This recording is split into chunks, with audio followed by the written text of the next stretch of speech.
Hey guys, Al again. I'm back at the shop. I'm underneath the car right now. Um, I'm trying to trace down some of these lines that are going away from the G valve. So as I understand it, let me just put this somewhere where it's stand up. This is the pressure line. So this is the one that feeds the system, and this is the relief valve. So as there was a mention, there was a ball bearing in there, and what happens with the ball bearing is that if it goes one way, then the whole system's pressurized. If it goes the other way, then this becomes a return line. It feeds into this doodad over here that goes up and forward. Kind of see where it goes. And so it goes forward in the system. The one that comes out, this guy works its way back. Let's see if I can show you. Works its way back, kind of goes in here.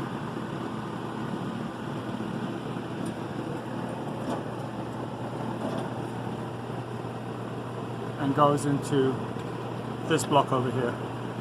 See that block? Okay.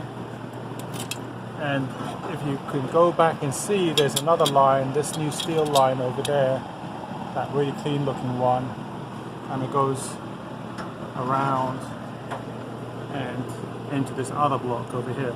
So these are two blocks that go to the rear braking system. So they keep going back, and they end up going into, what do they end up going into? Let's see. So they end up going into, let me trace it down, give me a second. This diagram was provided by one of the forum members on the Rolls Royce forum, and it shows the inlet port being at the lower bottom. What we saw was that this was routed to a block that was going straight to the back brakes. So the back brakes were getting full pressure. This is really what solved the problem and how we found the issue.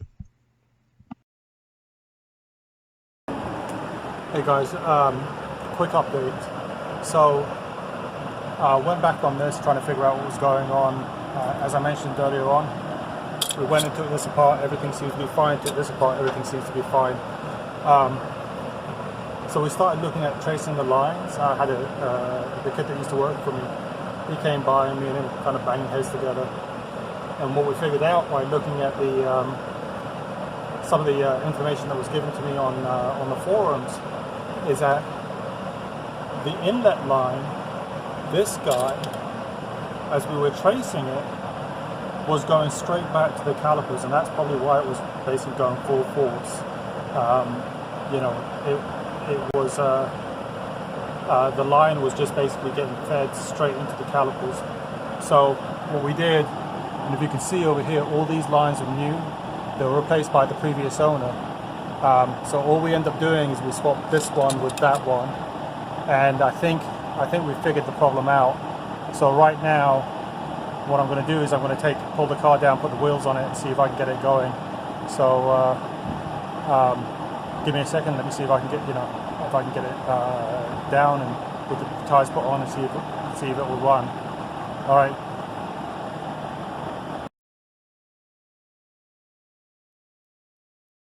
We switched those two lines over, and we tested it with the car in the air.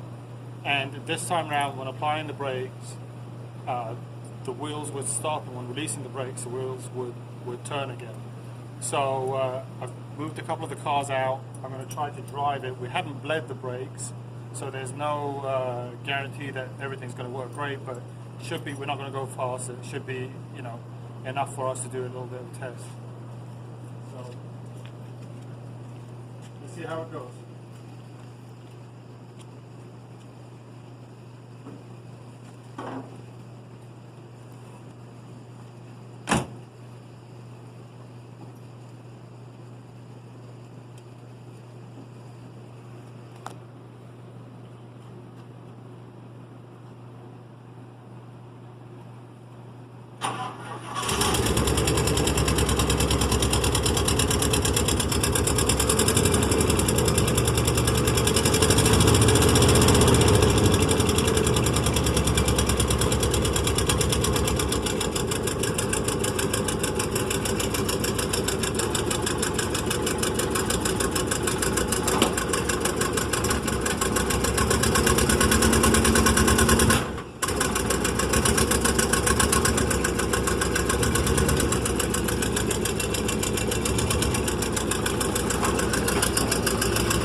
Brakes seem to work, engine's running really smoothly, like thunder.